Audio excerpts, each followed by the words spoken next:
Muy bien, ya llegamos al capítulo 21 del libro de los Hechos y en esta noche vamos a ver el viaje de Pablo a Roma. Y vamos a comenzar con el encarcelamiento de Pablo en Jerusalén. Capítulos 21, 17 hasta el 23 al 35 es lo que vamos a ver en esta lección, en esta ya última parte de este discipulado. Recordemos que Pablo fue un gran opositor del Evangelio, fue un perseguidor de la iglesia, y el Señor en su soberanía vio a Pablo como un elemento útil para el reino. Y desde antes de que Pablo naciera, desde antes que él llegara a la tierra, dice la palabra que desde el vientre de su mamá, el Señor le había elegido a Pablo para ser apóstol a los gentiles. Y el Señor Jesús le da un dato muy interesante a Gabo, cuando, a Ananías, cuando lo manda a orar por Saulo, le dice, y ve Ananías porque instrumento elegido me es este, y yo le voy a mostrar cuánto se ha de sufrir por mi nombre. Para nosotros es muy difícil aceptar el sufrimiento como una parte de la voluntad de Dios. No queremos sufrir, ni que otros sufran. Sin embargo, el sufrimiento a menudo es una parte de la voluntad permisiva de Dios para los creyentes. Y mediante este sufrimiento Dios obra de muchas formas. ¿Sí? Cada vez que hay una tribulación, cada vez que hay una prueba, pues el Señor nos ayuda a crecer en la gracia a través de esto. A través del sufrimiento Dios nos corrige, nos purifica, nos perfecciona. Nos ayuda también a relacionarnos con otros que sufren. Porque podemos consolar a otros con la consolación que recibimos en nuestro sufrimiento. Eso lo menciona el apóstol Pablo en 2 Corintios 1:4. También a través del sufrimiento nos ponemos en contacto con los que necesitan al Señor Jesús. ¿Se acuerdan cómo llegó el Evangelio al carcelero de Filipos? Estoy seguro que Pablo no estaba en una celda como la del Chapo Guzmán, así con aire acondicionado y todo de confort, sino que estaban heridos. De hecho, después el carcelero tiene que sanarle las heridas, y eso es dolor, eso es sufrimiento. Pero a través de este sufrimiento llegó el Evangelio al carcelero de Filipos. Asimismo, las pruebas de Pablo, el encarcelamiento de Pablo, el sufrimiento que Pablo pasó, sirvió para la extensión del Evangelio. Y en este caso permitieron a Félix, a Festo, a Herodes y César oír el Evangelio. Entonces, así como el Espíritu le había dicho a Pablo, él fue atado en Jerusalén. Y en esta lección vamos a evaluar 3 desafíos de ser un puente humano. ¿Sí? Vamos a ver estos desafíos. Vamos a resumir también lo que enseñan estos capítulos de los rumores, el testimonio y la protección. Muy bien. Primero, Dios llama a algunos para llegar a ser puentes humanos. Estas son palabras serias que no todos pueden aceptar. ¿Sí? Eh, Hay ciertas capacidades que Dios le ha dado a unos y a otros no. Y la capacidad de llegar a ser un puente humano, Dios se la da solamente a algunos. Estos puentes humanos llegan a transformarse en lo que sea necesario para ganar a otras personas para el Señor Jesús. Y Pablo estuvo entre esos pocos. ¿Sí? Pablo fue llamado por el Señor para ser un puente humano, para alcanzar a otras personas. Las palabras de Pablo y su testimonio y su vida son impresionantes. Muy pocos estarían dispuestos a servir hoy como Pablo lo estuvo. Pero el Señor le dio a Pablo esa gracia especial para relacionarse con otros y para llegar a ser ese puente para la extensión del Evangelio a otras culturas. Ahora hay tres desafíos que los puentes humanos enfrentan. Primero, la gente camina sobre los puentes y al caminar los trata con rudeza. Los críticos son muy crueles con los puentes humanos. Recuerden a los judíos que criticaron a Pablo, lo llamaron traidor, traicionero. ¿Sí? A Pablo lo difamaron, le dijeron que era un malhechor. Totalmente Pablo se mantuvo fiel, piadoso. Él nunca fue un hombre orgulloso, un malhechor o alguien que hablara mal de las personas. Pablo honró a la sociedad, las costumbres, las tradiciones, hizo lo posible por no ofender. Y los ancianos de Jerusalén sabían eso.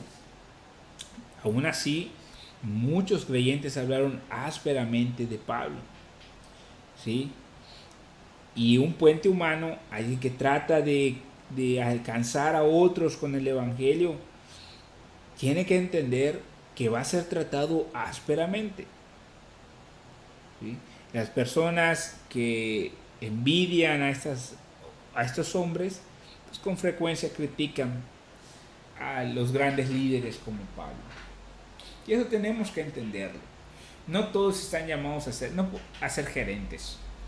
En una empresa no pueden haber 300 gerentes. Hay uno. Y debajo de ese gerente hay una cantidad de personas que hacen posible el trabajo. En un ejército no puede haber 25, 50, 100, 200 generales y 2 soldados. No, hay una jerarquía y sobre ellos hay capitanes o los rangos, ¿no? O sea, no todos dirigen, pues es imposible. Hay una cantidad de cabos y después todos los rangos que siguen, pero hay uno solo que dirige el ejército. No hay 100,000, 200,000 mexicanos que son presidentes, ¿verdad? Pues de la misma manera, tenemos que entender que no todos hemos recibido la gracia del Señor para llegar a ser grandes líderes de la iglesia, como lo fueron Santiago, Jacobo, Pablo, Pedro, Juan y otros en la historia de la iglesia. Cuando anhelamos ser líderes y no lo llegamos a ser y no entendemos que no a todos nos es dado, podemos caer en el error de la crítica o del desánimo, y eso es muy peligroso. Ahora, lo segundo es que un puente debe guardar puntos de relación sobre la tierra en ambos extremos. Un puente humano debe guardar relación con los dos diferentes grupos que quiere unir. En este caso, entre los creyentes judíos y gentiles, Pablo fue ese puente humano. Si analizamos las cartas que Pablo escribió a los Gálatas, a los Efesios y a los Romanos, vamos a ver cómo él habla acerca de la salvación por fe en vez de guardar la ley. Sin embargo, el apóstol Pablo fue respetuoso de las costumbres de los creyentes judíos. Pablo trataba de unir a la gente que se encontraba en cada extremo del puente. Por un lado, los que ven la gracia como libertinaje, y por otro lado, los que no creen en la gracia del evangelio, sino que se van al legalismo judío. Recordemos que la iglesia de Jerusalén era una iglesia totalmente judía. Si leemos con cuidado Hechos 21, 17 al 26, lo vamos a notar. Vamos a ver que Santiago y los ancianos de Jerusalén le dicen a Pablo que miles de judíos habían creído en el evangelio y todos ellos eran celosos de la ley. Eso dice el verso 20 del capítulo 20. Y esto incluía a Ananías, quien guardaba la ley de Moisés. Todos los judíos en Damasco, aún los que no creían en Jesús, respetaban a Ananías, Hechos 22, 12. Así que estos primeros creyentes habían recibido al Señor Jesús como el Mesías, pero continuaban sacrificando animales y circuncidando a sus hijos, continuaban guardando el día de reposo y asistiendo a las fiestas religiosas. Los creyentes judíos no estaban simplemente actuando como judíos, ellos eran judíos. Entonces no debemos criticarlos por vivir como judíos. Del mismo modo, a los ancianos de Jerusalén no debemos criticarlos por parecer como faltos de entendimiento. Ellos eran judíos. Así era su cultura, su cosmovisión. Y esto sucede el día de hoy. Si tú hablas con los abuelitos, es una manera de ver la vida, de entender la vida. A ellos les gusta la música tranquila, quizá el danzón, la jarana, ¿verdad? Porque así es lo que aprendieron cuando estaban jóvenes. Ahora si tú hablas con los chavos, ellos quieren escuchar a puro redimidos, etcétera.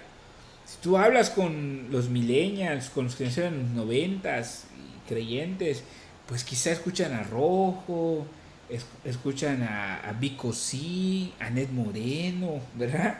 Y eso pues lo único que hace es mostrarnos que tenemos culturas, trasfondos diferentes y que el Evangelio llega a diferentes culturas que tienen a la vida de creyentes con diferente formación, puntos de vista.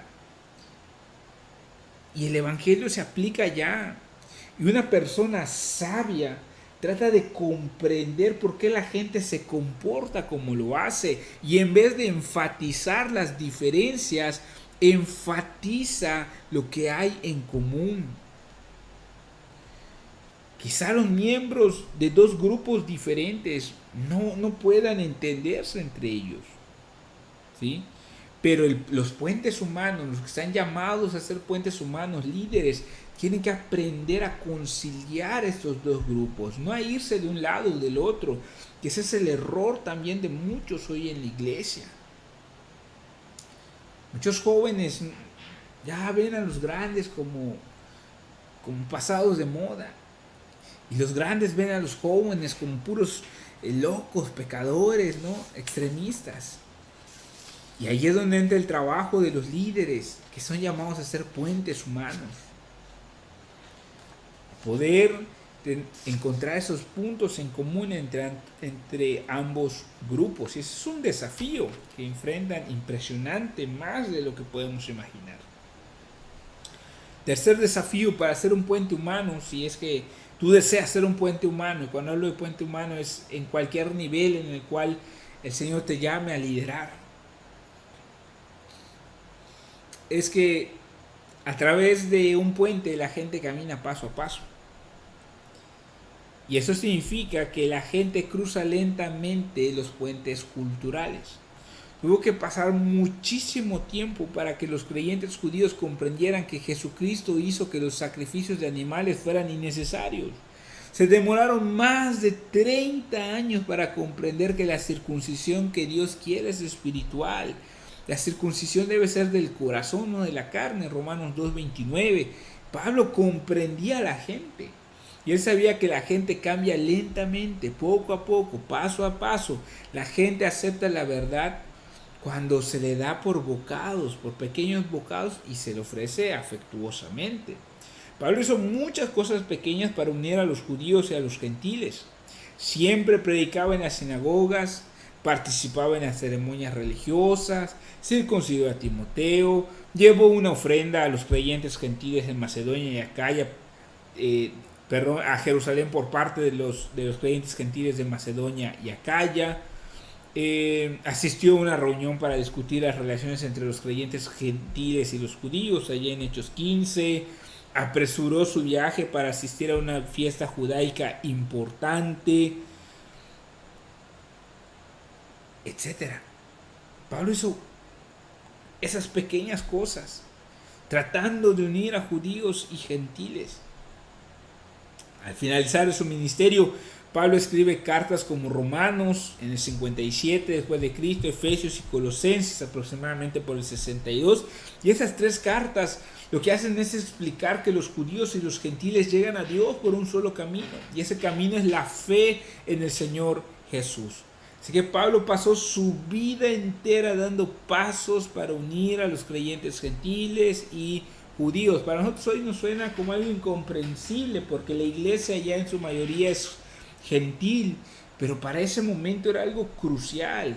Y hoy lo vivimos tratando de unir culturas, percepciones diferentes, generaciones diferentes. En la iglesia tenemos diferentes maneras de pensar. Y si tú quieres ser líder o director de algo, tienes que entender que tu llamado no es a favorecer un lado al otro, sino que te vas a enfrentar a esos tres desafíos. Pablo sabía que la paciencia, la comprensión, el esfuerzo y el tiempo de Dios son claves para la unidad. No muchos, de verdad, no muchos intentan ser puentes humanos entre dos grupos. Pero definitivamente necesitamos más puentes humanos. Pocos son llamados para hacer lo que sea necesario para ganar a otras personas. Pero los que no son llamados deben orar por los que están tratando de traer unidad entre creyentes y porque el Señor levante más líderes. Muy bien, lo segundo es que no debemos creer ni repetir todo lo que oímos. ¿Sí? Hay más gente que ha sido herida por los chismes que por las balas. Así como lo oyen. Sí, sí. Sí. Hay más gente que ha sido herida por los chismes que por las balas. En Hechos 21 hay 3 ejemplos de mentiras, suposiciones falsas, chismes o rumores. Hechos 21:21, ¿sí? Cuando dice que Pablo enseñaba tanto a judíos como a gentiles a apostatar de Moisés, ¿sí? Y esto no era cierto, pero muchos lo creyeron. En el verso 28, los israelitas llaman a la gente porque dicen que Pablo había metido a griegos en el templo y habían profanado el lugar. Y en el 21, 28 y 29, y la multitud creyó esta mentira. ¿Sí? Y en Hechos 21:38 hay una pregunta y dicen que si Pablo era aquel egipcio que levantó una sedición antes y había llevado a alguna gente hacia el desierto. Entonces el tribuno no tenía los datos correctos, así que presumieron que Pablo era un terrorista egipcio, ¿no? Qué interesante. Así que las mentiras, las suposiciones falsas, los chismes y los rumores, todos pertenecen a la misma familia. La familia de herramientas del diablo. Nosotros los creyentes somos demasiado rápidos para creer lo que oímos y peor aún para repetir lo que aún ni sabemos si es cierto. Así que hay que pedirle al Señor que nos ayude a caminar y a hablar en la luz. ¿Sí? Entonces hay que confesar los pecados, los nuestros, hay que orar si hemos chismeado, si hemos levantado algún rumor contra alguien o si a través de nosotros hemos repetido cosas sin saberlo. Entonces a veces en la iglesia sufrimos bastante por eso, porque hay gente que les encanta hacer chismes, repetir, malinterpretar, y de verdad si queremos ser maduros en Cristo ya debemos evitar todo esto. Te voy a dar 4 frases para que reflexiones ahí en el momento que tengas. Si todos se enteraran de lo que unos dicen de los otros, no habría más de 5 amigos en el mundo. Segundo, siembra chismes y segará lamentos. Tercero, nadie puede cambiar el tamaño de sus orejas, de su nariz o de su lengua, pero cualquiera puede mantener las 3 lejos de lo que no le importa. Y 4, confiesa tus pecados, no los de tu prójimo. Así que hay que tener cuidado con esto. El Antiguo Testamento registra centenares de leyes que Dios quiere que sepamos. De todas estas, el Señor eligió 10 que le eran más importantes. Y una de esas dice que no hablemos falso testimonio contra el prójimo, Éxodo 20:16. Así que no debemos repetir nada que pueda ser mentira, sino por el contrario debemos siempre poner a otros en alto hasta donde sea posible. De esta manera vamos a cumplir la regla de oro. Y ahí les dejo de tarea Mateo 12:36 al 17, donde dice la palabra que vamos a dar cuenta de toda palabra ociosa que salga de nuestra boca. Y el Salmo 141:3, que es una oración pidiendo que el Señor nos ayude a cumplir esto. Muy bien. Tercero, hay un tiempo para defender lo que creemos. Eclesiastés 3:1 y Eclesiastés 3:7 dice que todo tiene su tiempo. Tiempo de callar y tiempo de hablar. El libro de Hechos enfatiza que los creyentes son testigos del Señor Jesús. El poder del Espíritu Santo nos capacita para hablar a otros sobre el Señor. A veces testificamos mediante buenas obras, buen carácter, una actitud correcta, pero hay momentos para hablar y Dios puede darnos el valor para hacerlo en los tiempos más difíciles. La multitud estaba alborotada, habían golpeado a Pablo, lo habían tratado de matar, los soldados lo rescataron, ¿sí? Rescataron al apóstol de Dios. Y Pablo se para en el 22:1 y entonces presenta su defensa. Se defendió a sí mismo dando su testimonio de ser salvo. Así que nuestra mejor defensa del Evangelio es el testimonio de nuestras vidas, que el Señor Jesús ha cambiado. En los tribunales los testigos son valiosísimos. Un abogado que tenga 2 o 3 testigos pues probablemente ganará el caso en el que está trabajando. Así también los testimonios nos van a servir para ganar el caso contra aquellos enemigos de la cruz de Cristo, cuando hablamos de lo que el Señor Jesús ha hecho. Los acusadores de Pedro no podían decir nada porque el hombre que Jesús sanó estaba allí en Hechos capítulo 4.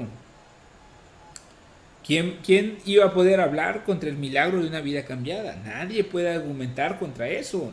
No se puede argumentar contra el testimonio de un creyente de lo que el Señor Jesús ha hecho.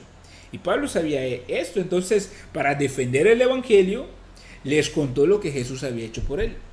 La iglesia necesita eruditos y maestros para defender la fe. Estos estudian más que la mayoría de todos los creyentes y nos enseñan a corregir los errores de falsos maestros. Juntamente con estos maestros, que son los pocos, son los menos, los que estudian el griego, el hebreo, el exégesis, etcétera, necesitamos un ejército de creyentes que cuenten lo que el Señor Jesús ha hecho por ellos. Por cada maestro de discipulado necesitamos una docena de testigos en la calle. Porque el maestro de discipulado se tiene que concentrar en estudiar el texto, en hacer análisis, en preparar la clase. Pero eso lo hacemos para que cada grupo de crecimiento salga y hable del Señor Jesús, de lo que el Señor Jesús ha hecho, ¿sí?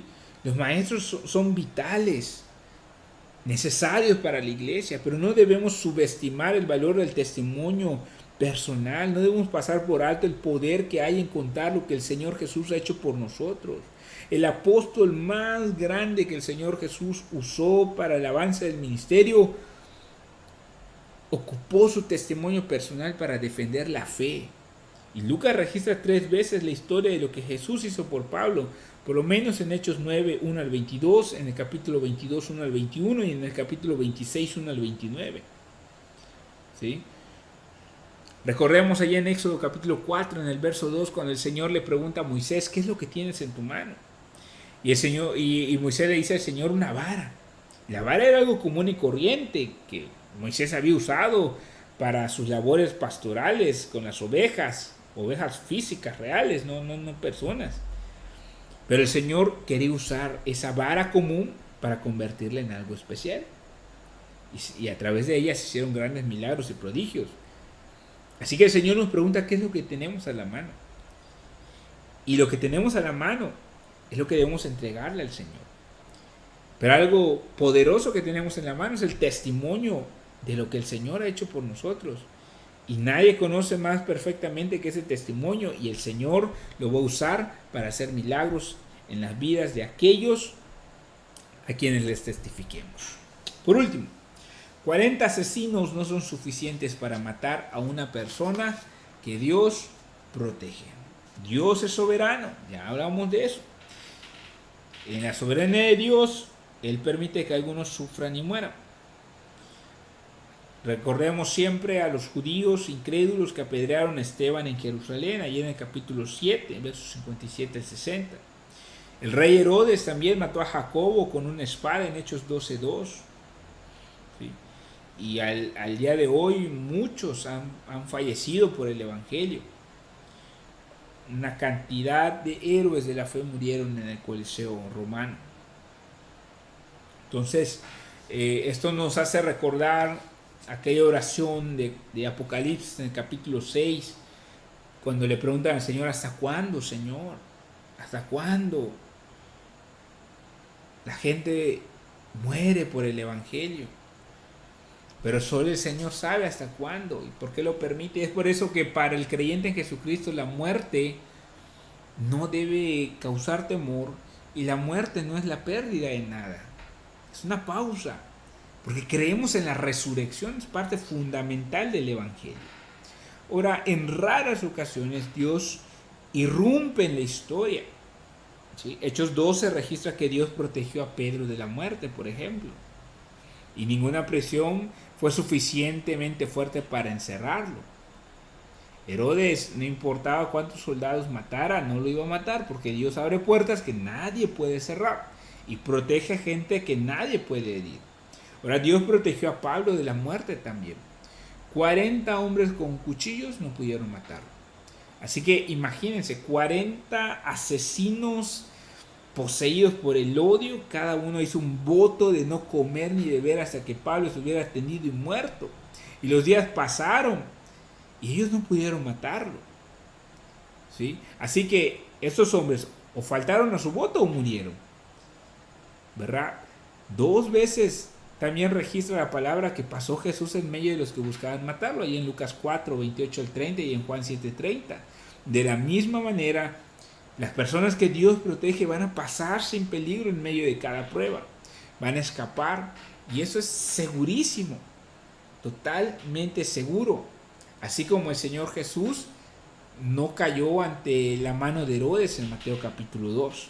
Porque los enemigos más grandes de Dios no pueden dañar a ningún creyente que está protegido por el Señor. No se puede, hasta que el Señor lo permita. Nuestro Padre tiene todo el poder del universo y Él es digno de nuestra confianza. Por eso, la actitud de aquellos 3 jóvenes hebreos es buena para todos nosotros. Sadrac, Mesach y Abednego, ahí en Daniel 3, 16 al 18. Entonces, no olvidemos esto. Dios protege de la muerte a los creyentes y Dios cuida de nosotros. ¿Sí? Ahora, Dios es soberano. Él sabe cuándo va a permitir que la muerte nos toque.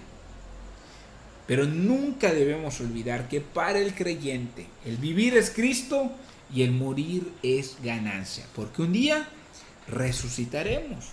Así que el Señor ya ha resuelto todos nuestros problemas, y si ya los resolvió, ¿por qué hemos de ocuparnos pensando en ellos? Mejor ocupémonos en el reino, porque entonces todas las demás cosas vendrán por añadidura.